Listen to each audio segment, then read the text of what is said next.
Aha.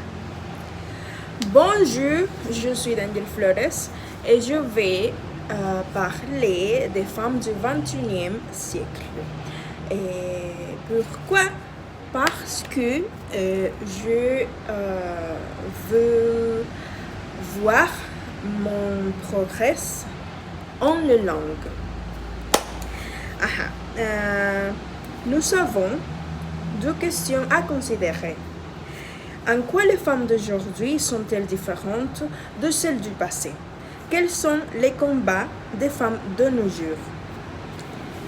Il y a évidemment un changement notable dans les droits des femmes. Par exemple, la femme d'aujourd'hui peut étudier la carrière de ses rêves. Elle peut travailler dans le domaine souhaité. Elle peut vivre seule sans avoir de famille traditionnelle. En d'autres termes, la femme du XXIe siècle peut vivre à son rythme. Cependant, il existe toujours des inégalités salariales, des stéréotypes sociaux absurdes, des négligences en matière de santé, etc. Premièrement, je vais parler du stéréotype féminin des femmes.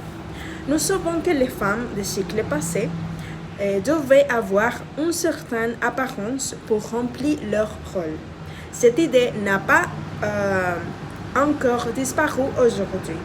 Aujourd'hui, les femmes qui ne correspondent pas aux stéréotypes de la féminité, c'est-à-dire avoir les cheveux longs, les ongles longs, être minces et délicates comme une poupée, peuvent être victimes de discrimination.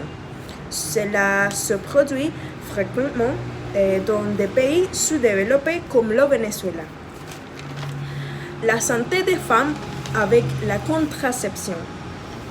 L'Organisation mondiale de la santé dispose d'une liste de 20 méthodes contraceptives et sur ce nombre, seules 2 sont destinées aux hommes. Ces méthodes contraceptives protègent les femmes d'une grossesse non désirée, mais en même temps, elles leur font subir divers changements hormonaux. Alors, la question c'est, la femme est-elle vraiment protégée? Peut-on dire qu'il y a égalité entre hommes et femmes dans ce sens? Je ne pense pas que ce soit le cas. L'environnement professionnel. Selon le reportage de géopolitique intitulé « Droits des femmes à quand l'égalité », en Allemagne, il y a un écart salarial d'environ 20% entre les hommes et les femmes. Et en France, il est de 24%. Selon ce reportage, une femme reçoit les 3/4 du salaire d'un employé masculin effectuant le même travail. L'environnement familial.